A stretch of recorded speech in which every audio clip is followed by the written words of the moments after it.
it's Robin, RS Island Crafts, and welcome to my studio. If you're watching this video on the day it goes out, happy 4th of July. And if you're catching it at some other time, happy scrappy, whatever day it is. I've been working on a project, and when I finished that project, I had some leftover patchwork. I actually have a large bit of leftover patchwork. My go-to is always a zipper pouch. So I thought today we could work our way through how to take just random pieces of fabric or random pieces of patchwork, whatever you happen to have. Maybe you have a quilt block you want to use, and we're just going to turn it into a zipper pouch. To make it super easy, I'm going to make the front and the back of the zipper pouch using this patchwork fabric. If you only have a small amount of leftover patchwork from maybe when you trimmed off of a quilt or something, or you just happen to find it at the thrift store, you can put a piece of regular fabric on the back of it. It also works out really well if I want to get multiple pouches out of this and I want to use as much of this fabric as I can just get a piece of black fabric or orange fabric and put it on the back of the pouch, because when you're using it, most of the time you're going to see the front. But I want to go ahead and use it on both sides this time. The technique is going to be the same, and your pouch can look different than mine, and that's part of the process. First thing I do is I go ahead and I iron the entire piece or the quilt block that I'm working with, just to make sure everything's nice and flat. Now, I did iron this previously. It has been sitting on a shelf, but it's going to be fine. Now, if you're making your pouch for a specific reason, you want to fit your wallet into it, you want to put your camera into it, or you want to put your Kindle or your laptop into it, at that point, you need it to be a specific size. So you're going to have to go by those measurements. Today, we're just going to freeform it. And the only consideration that I'm going to take in is 1, my piece of patchwork, and 2, my zipper supply. Now, I do have a lot of zippers in here. There are various lengths. I am running short on some sizes of zippers, so I need to make sure that before I even think about what size I'm going to do, that I'm going to have a zipper for it. And there's certain things that I need to take into consideration. With this project, I don't want to use any of my really bright zippers. I don't think there's really hardly any pink at all in there, so I don't want to use pink. I am a little bit low on my neutral colors. I like to separate my zippers by length so I can easily grab what I need. 7 inches is very plentiful, and I could use a white zipper, but that would be a really small pouch. That would only be 3 to 3.5 of the squares across. Now, it could be any size going down, but that would be more towards a coin pouch, and I want to make more of a zipper pouch that I can put my phone and some pens, maybe if I want to throw some change in there, pack of gum, some hard candies, whatever you might need. So I want it to be bigger than that. I know I want it to be wider than 9 inches, so when I go through, I know I don't want the 7-inch zippers, so I have some 14s, 8 inches. I could do 8 inches, but that's still, if I look at the zipper, it'll show me exactly how wide or long my pouch can be, and that's from here to here. Now, that's not too bad, because that'll give me about 4 squares across, but again, that's a little narrow. So I already know that I'm going to use one of these. These are 14 inches long, so I can choose for it to be that long, or I can make it smaller than that, because it doesn't have to be as long as the zipper. It can be any length up to that length of my zipper. I do have that gray, and that's a great neutral, so I think that's what I'm going to go with. I could choose this section, and then the other side would look like that. I like this section. I like how it has a few of the bright, fun colors. It shows the summertime with some of the leaves and these flowers on there, and yet it still has some of the black and the red and the boldness to it. This nice little variety with everything going on the diagonal. Now on the other side, I do have this band of black, but that's not a big deal. It will be on the back of the pouch and off to the side. So I think this is the section of my panel that I'm going to use. Now I'm going to ignore this bit off to the side there. I'm not even going to worry about a seam ripper or anything like that. I'm just going to take this section right here, bump it up right against that black. I'm placing the lines on my ruler in with the seams on these squares. So I'll probably have a little bit of that black on here, which I can just seam rip off, or it'll be in the seam of the bag, so I won't have to worry about it too much. So I can just take this little bit and pop the stitches, and I can pull that black piece off. And I decided that I'm gonna go 6 over, and I'm going to trim it right on the edge of the seam to the side that I'm going to. So if there's any extra seam allowance or fabric, it's going to be on the next section, and I'll just have to deal with that later. Right now, I'm not worried about it being perfectly square. I'm going to start with just cutting it, quilting it, and then I'll square it up in the end to make sure everything's looking nice. I'll take the rest of this and I'll save it, and I'll make something else with it, maybe another pouch or two. I will be turning this into the front and the back of the pouch, so at some point I will be cutting it right there. But what I can do is, depending on if I have scraps of batting that's large enough, I can either cut it in half so that I have the front and the back, or I could take this whole piece and put it on a piece of batting, quilt it, and then trim it down to 2 pieces. So let's see what I have for batting. I'm using the Warm Company Warm and White 100% cotton, no scrim, needle punched batting. I purchased this off of Amazon in packages. They have craft size, twin, queen, king size. It comes all folded up into like the shape of a pillow in a plastic package. Really easy to store and really easy to cut pieces off. I make sure I have extra batting around the edges, because as you're quilting, sometimes the fabric will stretch and go beyond it, and if I cut my batting even, then I would have fabric out there with no batting underneath it. So leave a little extra on this side, a little extra down here, and that's about 1/2 inch to 1 inch.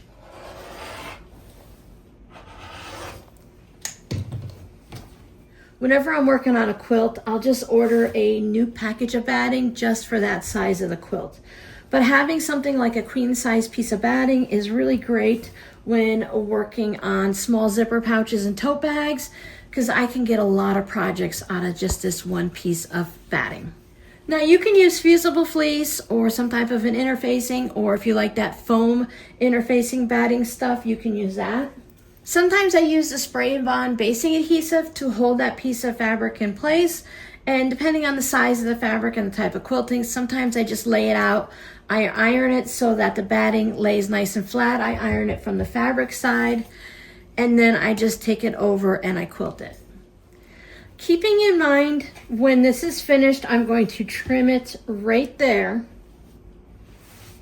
So I have to think about how I want to quilt each side of the pouch. Now for this project, super simple. I'm going to quilt as best as I can down the center of each of the squares on the diagonal, and then I'm going to go in the opposite direction. I can usually see how it is just by putting my ruler down on the center of the squares to see if everything is going to line up okay. These look pretty good. Now I cannot sew a straight line without any kind of markings. This is called a hair marker. This one is specifically is from Clover. It's just plastic, and it has this curved, almost like a knife blade to the edge, but it's not sharp. This is going to create a crease in the fabric that I can follow, so I'm not using a marker, a pencil, or a pen. There's plenty of tools that you can use to make marks on your project so you can follow it to quilt. Some people will also put down some type of sewing tape or a washi tape, and they can sew right next to it. I can't do that very well. I will sew right down the center of the tape or catch the tape all the time. I like this because after I stitch it, I can hit it with the iron, the line goes away, and nobody will know if I stitched straight on the line or I got a little wonky. I like to start close to the corner, and I'm just lining up my ruler the best I can to the center of those squares, and with just a small amount of pressure, holding on the ruler, I can just make a mark.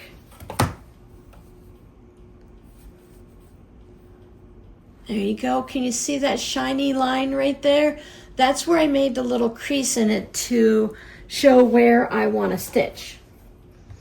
Now if I go to the next one that looks like it's about 1.5 inches over, so I can either measure it and go every 1.5 inches if maybe my patchwork's a little wonky, or I can just move it over and say we're just going to put X's in the center of all these squares. So I'll just keep going down.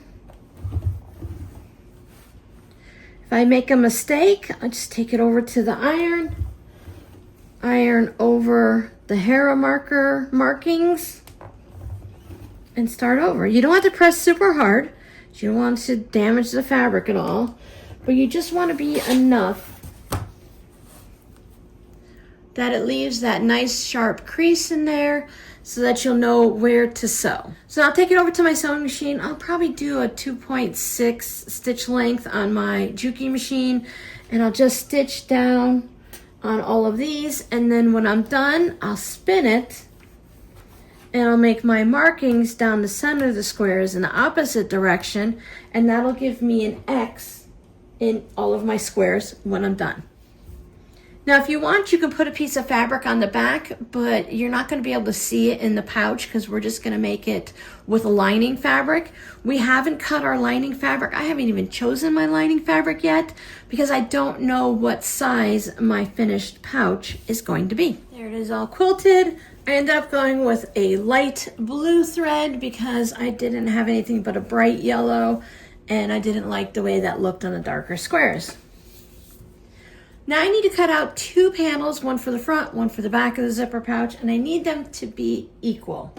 So I will start by separating the front and the back. I'm going to go a little bit past the seam allowance that way and trim it, and a little bit past the seam allowance that way and trim it, so that seam allowance from being sewn together is removed, and when I sew the zipper in, there's not that extra bulk. I don't need to go much more than about 1/8 of an inch, just so that I'm past the seam line. I don't need to go the whole 1/4 of an inch because that will just come off.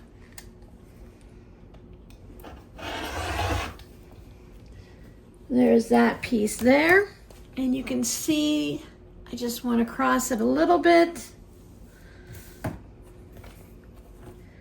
I'll do the same thing here.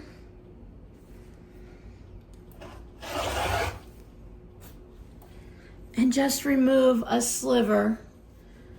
Now I can lay both pouches together, match up the seam allowances a little bit. But now I can't see the patchwork underneath. They should both be about the same, but I'm not going to trust that. I line my ruler with the top of the pouch, and I don't need to line the top of the ruler, I just need to line a mark. And then I'll just slide it over to the edge. When I spin it around, so I have lined up with the 8-inch mark here. So it looks like 8 inches by 11 3/4. And there's one side of my pouch.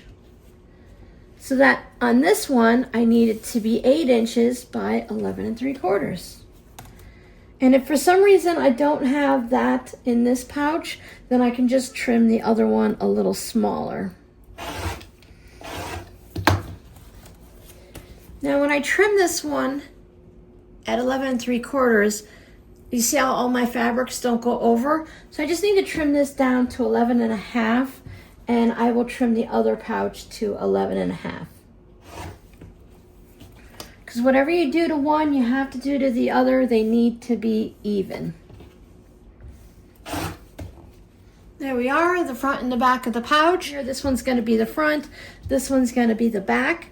I need to cut 2 pieces of lining fabric that are 8 by 11 1/2, because that's what these 2 pouch pieces measure. This is the fabric that I chose for my lining. It's a yellow, orangey red, and I thought it would go nicely with the outside patchwork. And now at this point, we just sew it together like a standard zipper pouch. Right side up on the outer piece, zipper goes right side down. Lining fabric, right sides together. sew it across, open it up, and on the other side, we'll match the two outer pieces together, the two lining pieces right side together, sew the zipper again, and then we'll just continue on and finish our pouch. The zipper's in, and I like to top stitch along both sides. Now the next step is just going to be to sew up the pouch. Make sure you move your zipper to the center. Outer sides match up. Lining sides match up. Leave a space in the bottom of the lining to turn it, and I'll just stitch around. There we are. Patchwork zipper pouch. Something that looks like it might have taken us a very long time to make. We made it in a very short amount of time. It's ready to be off for gift giving. Or maybe you want to use it, as I mentioned, to put your phone in, to put a book in. If you have a small paperback book, might fit in there. It finishes at about 7 1/4 by about 10 1/2, 10 3/4. There's our lining. I sewed the little hole, the turning hole closed, matching thread. So whether you turn it this side or this side, you have a fun patchwork pouch. Don't forget, if you need more information on how to sew a zipper pouch, I have a playlist with lots of zipper pouches in it, including some that have the fabric selvage in. That's always fun to work with. Otherwise, you can watch this video and learn something new. So your scrappy word for today is patchwork. Do you have any pieces of patchwork laying around, or have you seen them at the thrift store and wondered, oh, it's really beautiful, but I don't know what to make with it? Thank you guys so much for hanging out with me. I'll see you in the next video. Bye.